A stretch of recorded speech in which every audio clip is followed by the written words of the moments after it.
기업 운영에 필요한 기술력으로 손꼽히는 ERP 솔루션.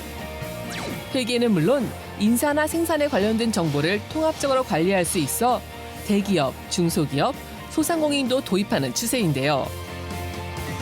최근 비영리 기업을 위한 ERP 프로그램이 등장하면서 사회적 기업 등에서도 ERP를 활용하고 있습니다.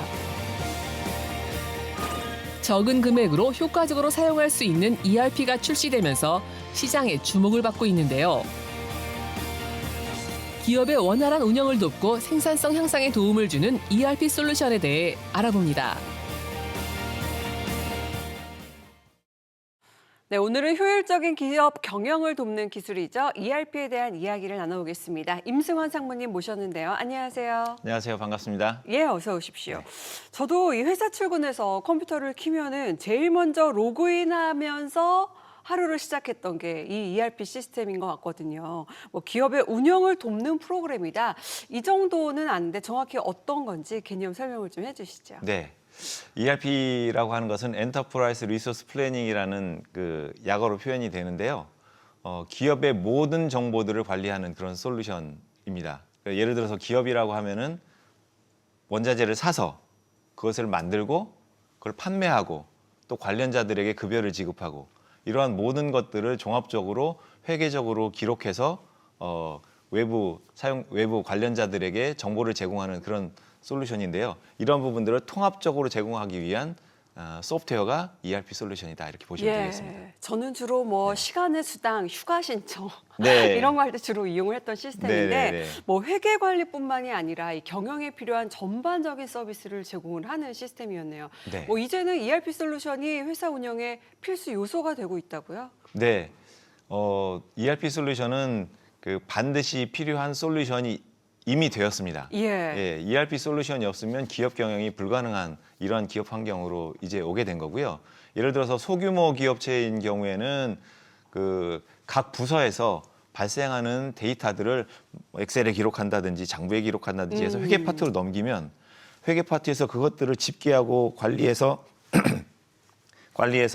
그 재무 보고를 위한 레포트를 만드는데 이 과정에서 굉장히 비효율이 발생하고 데이터가 서로 맞지 않아서 어려움이 발생합니다. 네. ERP를 사용하시면 이러한 부분들이 종합적으로 관리될 수 있도록 시스템이 통합되어 있기 때문에 굉장히 효율적으로 회사의 운영 상태를 관리할 수가 있게 됩니다. 네, 이 분산된 정보를 통합을 해서 효과적인 기업 운영을 돕는다라는 개념인데 일반 기업뿐만이 아니라 조금 특별한 곳에서도 이 ERP 시스템을 필요로 한다고요? 네, 보통은 ERP 시스템이 영리 기업에서만 사용하는 걸로 이렇게 생각을 하고 계시는데요. 비영리 기업의 경우에는 오히려 더 ERP 시스템이 더 필요하게 됩니다. 그래서 비영리 기관에서 ERP를 사용하는 사례가 늘어나고 있는데요.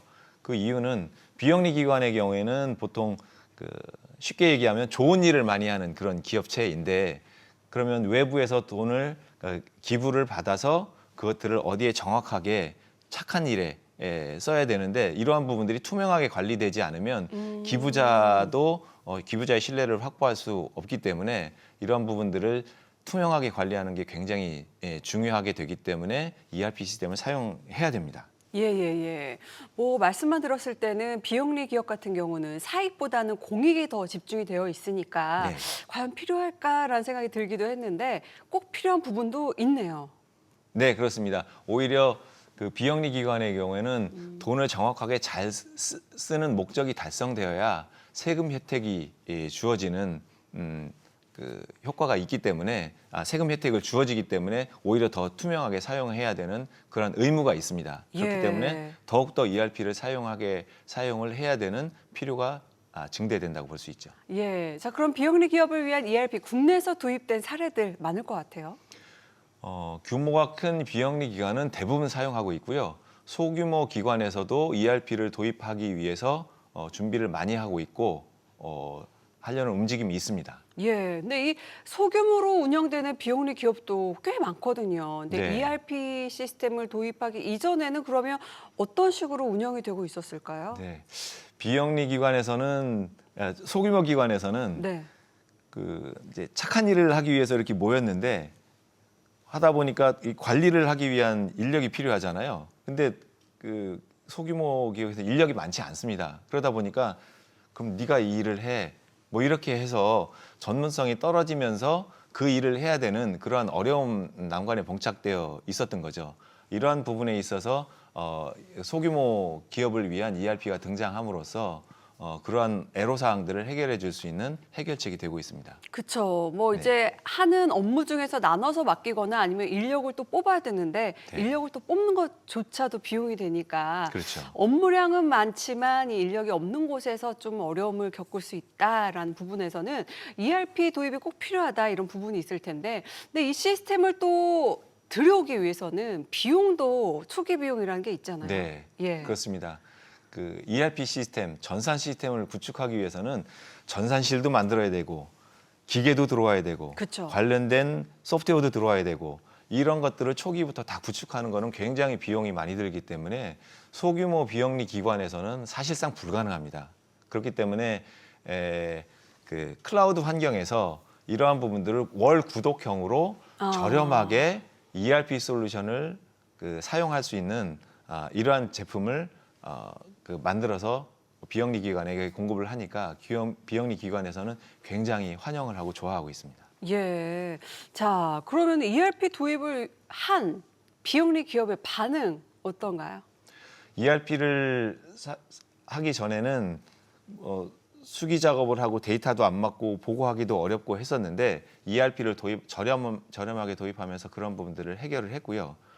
더군다나 그 시스템을 도입해서 데이터를 넣었지만 신고를 하는 일은 또 다른 어려운 과정이 되거든요. 이러한 신고를 할 수 있는 전문가의 서비스까지 같이 결합해서 각각 구매할 때보다 저렴한 비용으로 공급을 하게 되니까 양자가 서로 윈윈할 수 있는 그런 상황이 되게 된 거죠. 예. 자, ERP 솔루션이 기업 운영에 어떤 편리함을 가져오는 만큼 앞으로의 발전 가능성도 기대가 되는데요. 시장의 규모, 성장성 어떻게 예측을 하고 계십니까?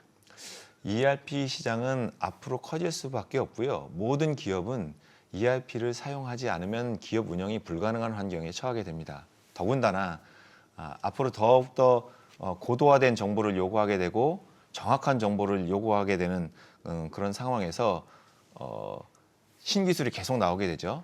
AI 기술이라든지 네. 모바일 환경에서 쓸 수 있는 기술이라든지 이러한 부분들에 대한 그 발전된 기술에 대한 요구사항이 항상 존재하기 때문에 ERP 시장은 계속 커지리라고 판단이 됩니다. 저희 기업도 30여 년 이상 ERP 공급을 하면서 해외에도 인도네시아, 일본 이런 쪽에 해외에 진출하면서 이러한 기업의 요구사항에 필요한 부분들을 정확하게 공급할 수 있는 그런 제품들을 만들기 위해 노력을 하고 있습니다. 예, 응원하겠습니다. 자, 지금까지 임승환 상무님과 ERP 솔루션에 대한 이야기를 나눠봤습니다. 고맙습니다. 감사합니다.